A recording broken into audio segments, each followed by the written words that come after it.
Presently here in Old Rope Mill State Park, here in Woodstock, Georgia. I'm presently down here at the river to photograph first the old bridge ruins that you can see here in the river. Let me wipe the lens off. It's a bit of a light drizzle today, so of course it's not going to be as picturesque as it would have been on my first trek up here, which failed given the fact that my phone decided to die. Great. So,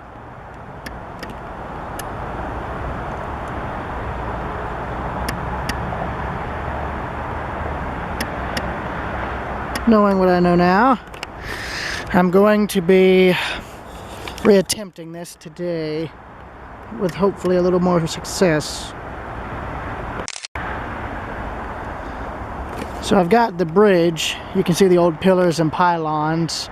It was probably a covered bridge or an old steel bridge that was here at one point, later removed or collapsed one, and they put this new one in. So yeah, I'm going to go across now to the viewing area, that wood deck you see, and just see what I can do there.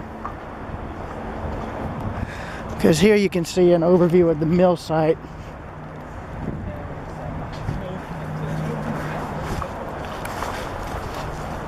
As well as a sandbar.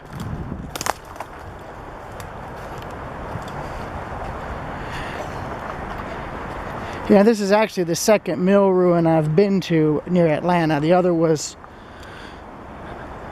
a different one altogether that I forget the name of. Oh, it was at Sweetwater. It was at Sweetwater Creek State Park. That's it. Well, you can see parts of the mill. You can see a concrete slab there and a few other miscellaneous foundations of the raceway further in. There's also part of the dam that's visible up there. So I think what I might do is I might start on this side of the river first, then turn around and come back, cross the river on the bridge, and then look at the rest of the mill ruins further up, because apparently there's a lot of foundations left that I want to get pictures of. So I'm going to end the recording, walk up to the dam and restart it. There'll probably be photos in between. So see y'all then.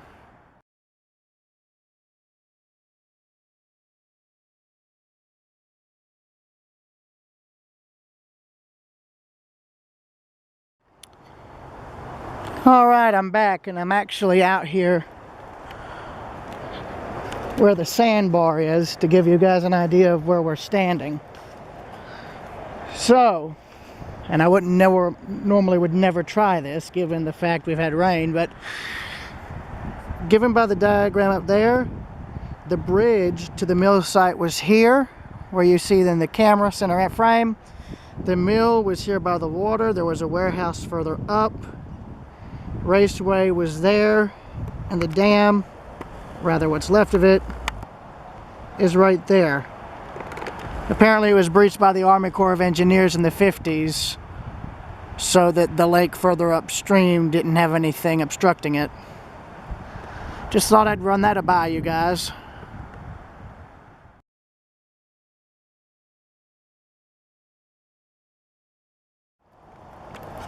Interesting thing this is. So I'm at the base of this huge rock wall where this has been blasted out. You can see the blast hole there. And I find this, both a tree literally growing out of the rocks, but also a pipe. So I wonder, I know this isn't exactly a spring, it's just rainwater seeping through the rocks, but that does make me wonder if someone tried to build a spring right here for people to fill up their water things early on.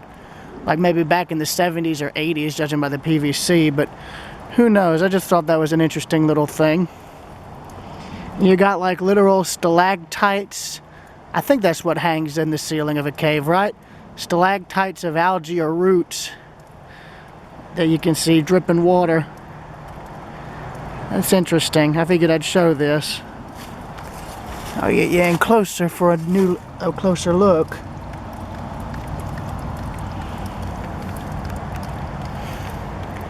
Needless to say, if this was a spring, I wouldn't be drinking out of it now. No. Anyway. Now presently overlooking the remains of the dam and mill raceway here at the park. You can see where the Army Corps demolished half of the dam to free up the river.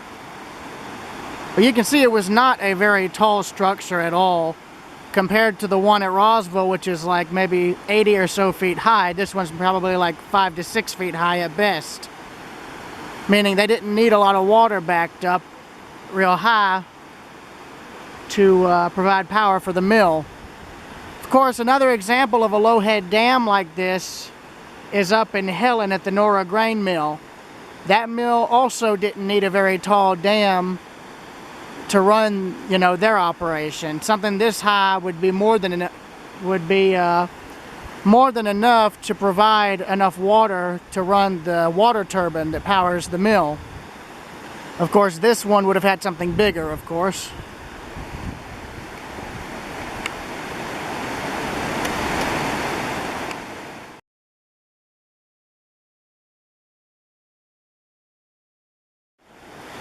Now presently standing a lot closer to the dam where it would have joined in with the remainder of the structure, which would have been right in this area. I think these rocks were brought in for erosion control, or they're from the dam and they tore them out. One of the two. I don't know yet. You can see they left the base foundation in the river. And then there's a better view of the dam and its raceway.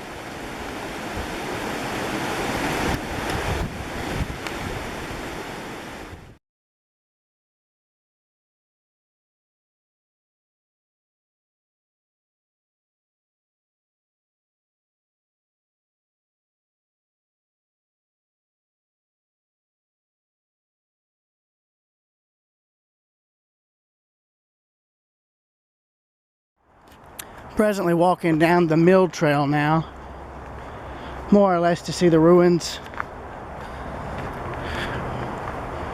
as well as anything else of interest that might be left behind. Because apparently the mill closed in 1949, 1950 and was more or less demolished shortly after that. But we're coming upon the remains now. There's some of the foundations through the trees there. And further up here where the graffiti is visible. So it's like the warehouses were up at the top of the hill, and this mill ruin was here in the bottom. Yeah, because you can see the footing right here, all where I'm walking. There's what's left of either the foundations or the basement. It's probably where the turbine stuff connected, if I had to guess. So as you can see, it was not a very big mill at all, unless it was multiple stories built into the hillside. Yeah, that's what it was, because here's more of the machinery that, right here, this is where, yeah, there's more foundations and remnants. And then here is more of the foundation. I'm standing on this terrace. And then here is where the turbine would have been, right here. It would have been mounted in here, and then the machinery that it drove would have been right there, and then it would have ran throughout right there. And then this was the old mill raceway right here where we're walking on. Of course, the walls and all have collapsed due to flooding and other forces. Another foundation here. Yeah, so the mill raceway would have curved right around in here, would have gone straight in right here, and that's where the turbine would have been.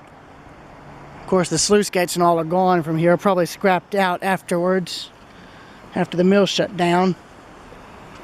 And then you can see more rocks and boulders, so this would have been like a terraced hill with rock foundations along the side. That's what all this is here, scattered about. That's all this rock is.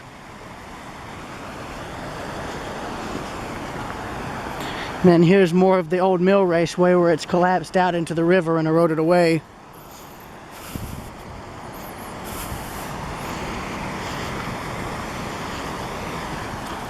Yeah, so here's the rest of the trail here, which as you can see is getting a little bit sketchy. I don't even know how people get down to this, unless they try to ford the river, I suppose. or they just go down like this. Excuse me.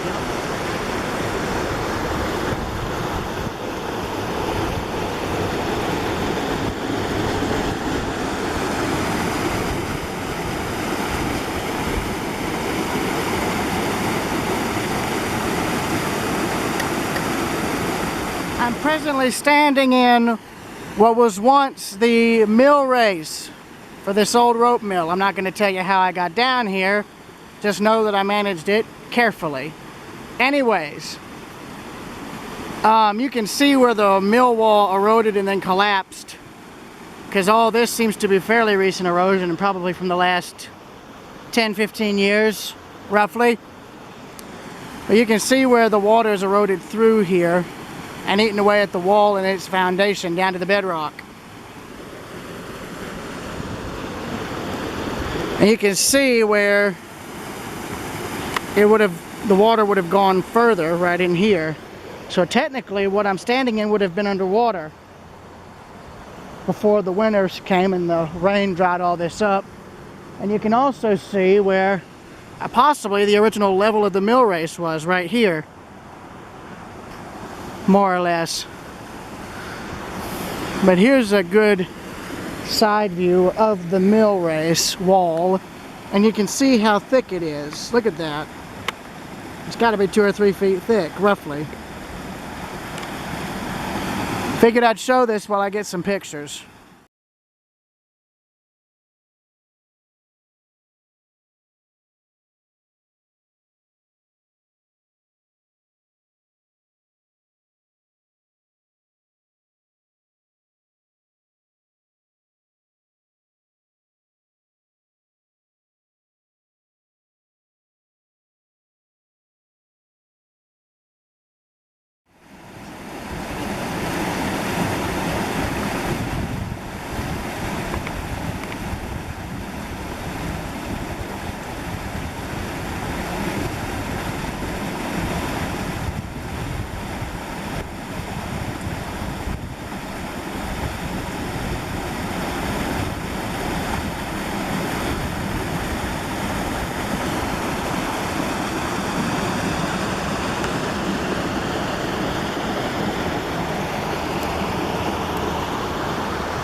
So here's an overhead view of that raceway I just showed you guys, and I'm going to walk along it, and you can see where the wall's getting undermined as time goes on and this continues to be allowed to decay. It's going to slowly collapse in on itself. If I had to guess, this whole section will start to crack and fall inwards into the actual raceway, especially where it's eroding out right there. Now if you'll notice, all of this sediment right here wasn't there when they built this. This was all initially a wall on the other side of the river, more or less dividing the raceway with what would have been the river on the other side of this wall.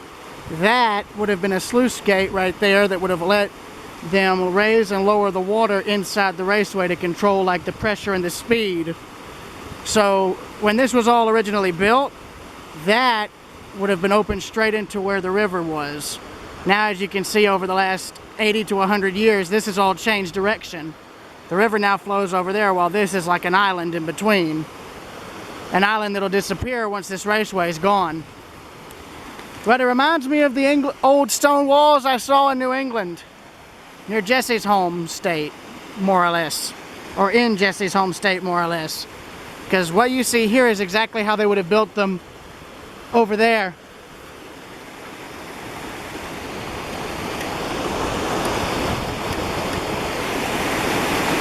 Just getting the lighting right, and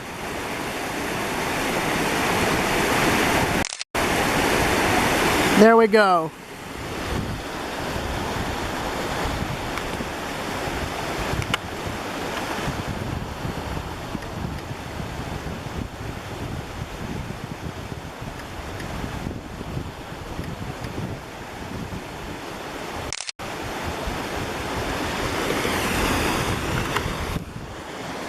So continuing on, albeit carefully so I don't fall down into that. Oh, excuse me.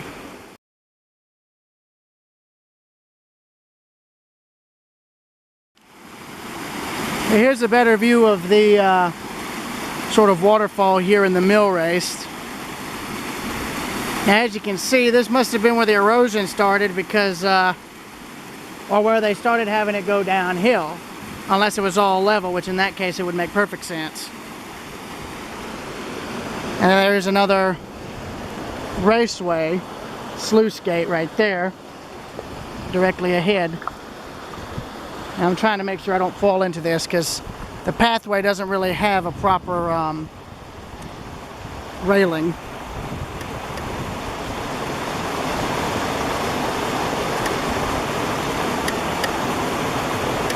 Trying to adjust for the lighting. And there we go. Now, a good example of an intact mill raceway, for the most part, is actually at Watson's Mill State Park. Now, I'm sorry if the camera's going to be shaky. I'm literally walking over boulders, so the footage is going to be shaky because I'm trying to watch where I'm walking so I don't fall. And this is the last place I want to fall. Lake Russell was one thing, this is another. So you can see where it looks like they rebuilt the raceway at some point because that is a bit further out than the original wall there. So that right there is the original raceway wall, which still has a sluice gate entrance right there. So it looks like these went from maybe, I'd say from there, this one to that one down there. Now I'm bad at measurement, but that has to be what, 35, maybe 40 feet per section? I don't know. Well, actually, no, scratch that, because there's more right here. So they're in sections. There, and so on. So it looks like the raceway started out very wide and then grew very narrow to accommodate for the turbine. I love how you can see the moss growing out of the wall here. And there's also a waterfall and a railroad trestle that I want to photograph. The railroad trestle is way, way down. Apparently there's a path to it. I just don't know where it is. So I may want to check that out if I can. And here's more of the old raceway wall and where it has since collapsed. And then here's the path ahead. Now, of course, this all looks real drab and dreary here during the wintertime, aka this, but I'll put it to you this way. In the summer, a lot of this wouldn't be visible.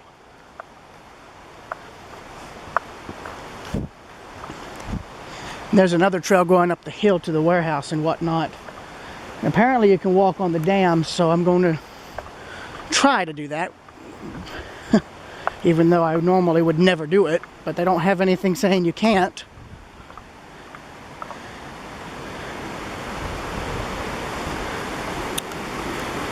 Okay, I'm not going to do it. Why? Because I am not good at balance. But we can see a bit of the dam here, and you can see where it has actually collapsed right there. But this would have been an overhead flow dam, meaning the water would have been controlled by gates that would have been right here. And then the rest would have filled up probably to about 4 or 5 feet deep and then spilled over the top. That's how a lot of these old mills used to have their dams. But you can see where they demolished it, and you can actually see where the dam's original height was, right there, where the rock is flat.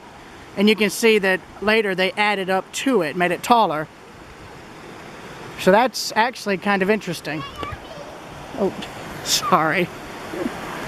Yeah, but I don't know why that particular part failed. Probably because they knocked a hole into it, or it just failed over time. Excuse me.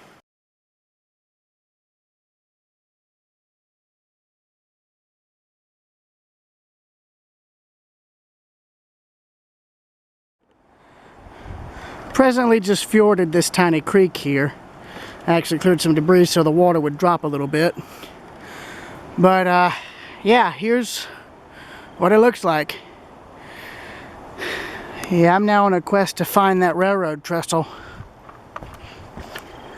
Because the trail continues, like there isn't anything stopping you.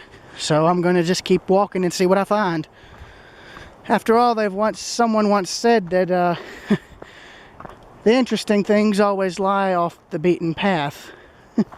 That's technically what I'm doing. I'm going off the beaten path. So, I will check back in later. Because we've got a decent trail here.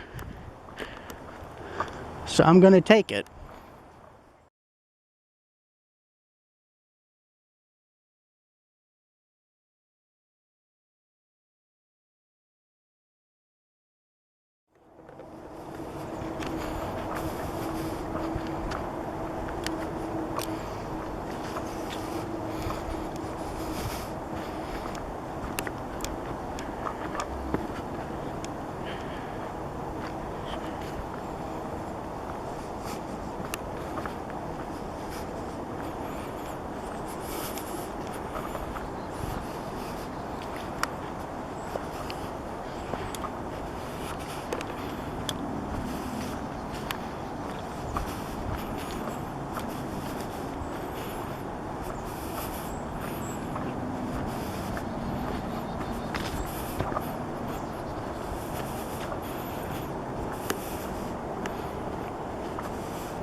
Coming to you with an update. Expedition has been successful. I have found the railroad trestle. Of course, if you were to kayak, you'd get a much better view of it, so I'm going to settle for what I can get on land, and you can see it poking out of the trees here. So I'm going to get my pictures and my video and I guess head out. I don't know. The fact that I'm seeing graffiti, though, is at least a good sign, because it tells me people come out here. So if, God forbid, I fell in or got stranded or something, people would still know where to find me, at least. It's them being friendly, that's another matter. But, oh well.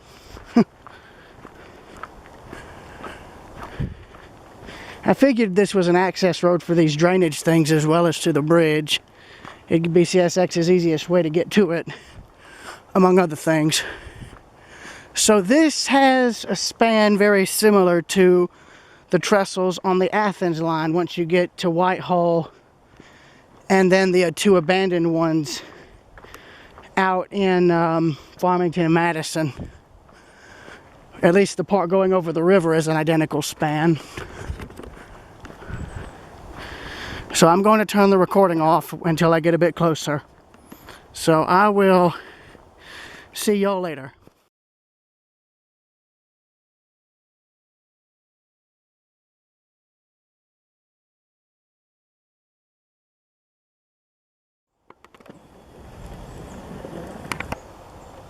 Not a good plan at all. Not a good plan at all.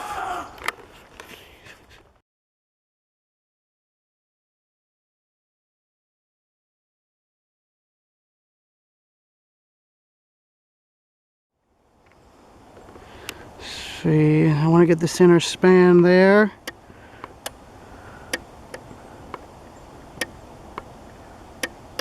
There we go. Got some trespassers on the bridge, which is not very good. You can see them in the top left of the screen center. You got this railroad trestle here out in the middle of nowhere here in Woodstock. You got this major steel span going across the river, possibly riveted, and then you've got timber approaches on each end. Kind of reminds me of some other bridges I've seen elsewhere in the state. You can see people obviously come here a lot because there's graffiti everywhere at the footings of the pillars. So I'm going to try and get a shot underneath here showing the span from the ground up if I can. So let me see here. I don't know who does the graffiti out here, but it's actually always interesting to look at. You got, I guess, a modern DC rendition of Robin over here just chilling. Even though I don't watch much of Batman stuff anyways. Yeah, wow, look at that. Yeah, there's the timber span of the bridge right here. It's got maybe about 3 levels on it, so if you wanted to get an idea of what some of the Tallulah Falls Railroad trestles were like, that's a good example of how they were built. They just didn't have steel in them. I'm going to pause this recording so I can get a better picture of this timber span.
As before, I'm not going to tell you how I managed this, just carefully, and I'm staying trackside, but here's a view of a railroad trestle that's active that you may not see very often.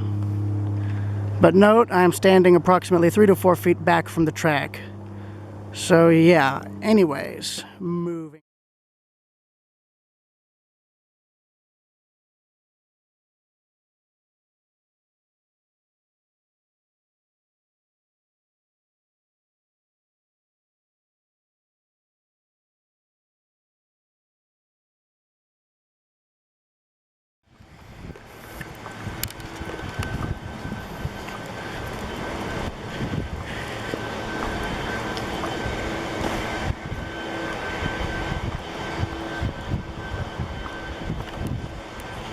Yeah, I'm walking back now. Yeah, I ended up catching 2 people trespassing on the bridge itself. The railroad trestle I just got done filming and photographing. I did get photos looking up and down the tracks, but I was standing partially on the right-of-way on solid ground. I wasn't standing on the bridge. So, I just want to make that point clear. Admittedly, I'm sure I was trespassing. Well, not sure I was trespassing. I'm guilty of that. But, in my defense, I didn't stand on the right-of-way for too long, maybe about a minute at best, in order to get those 2 photographs. And once I got them, I got off the right-of-way by about 2 to 3 feet on each side and got the other photos I got of the bridge. I figured I'd address that elephant in the room.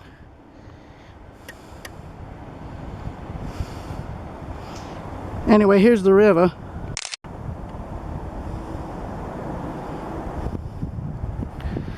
And this is where this video will end.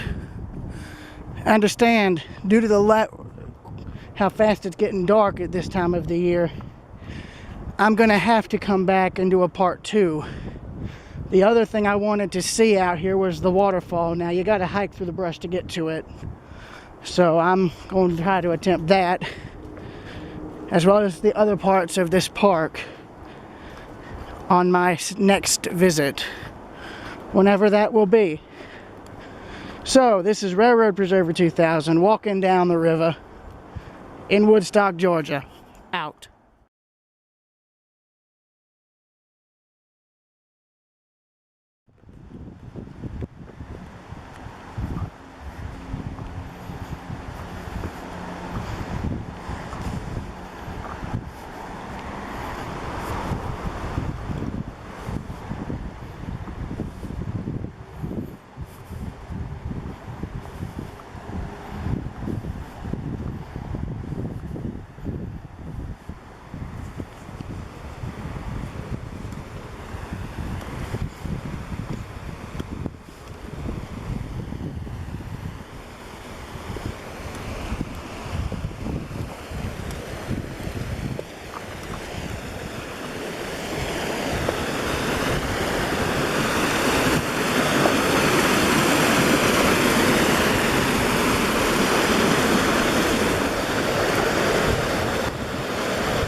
Now presently in Woodstock, Georgia, because I found the depot.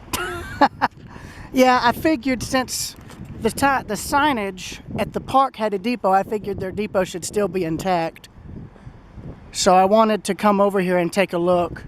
They're doing some construction right here, so yeah, and I'm sorry about the wind noise. I'm trying to not have my audio muted by the wind, so apologies for my horrible voice. Oh, check that out. That's neat. The sun's lighting the clouds up there. Can't get a picture of it though. Got a Southern Railway caboose here, or either that or Seaboard. It was a later caboose though, because it's got roller bearings and it's got one of those generator things on the side of the car for electricity. That's interesting, actually. I don't think I've ever seen that kind of appliance before. I'm gonna get this for a friend of mine. That way he can model it. Welcome to Road Rage Central in downtown Woodstock, ladies and gentlemen.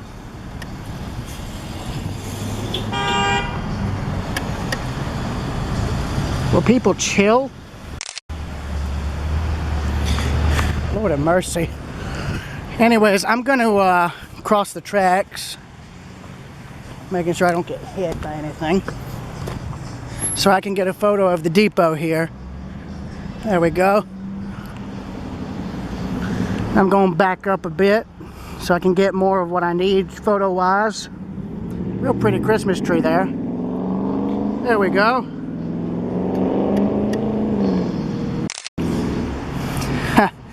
So yeah, there's the depot. And then here is downtown Woodstock, the original part. Everything else has been added on, save for maybe one or two buildings that in the further part of the strip. But I'd love to come up here when a train comes. It'd make for a nice shot. Problem is I don't know what time they run. Let me check the crossing. Maybe CSX or Norfolk Southern owns this branch. I say branch because it's all jointed rail. There's no welded rail anywhere. And usually these crossings have a thing you could call if somebody got stuck. There it is, right there. Huh.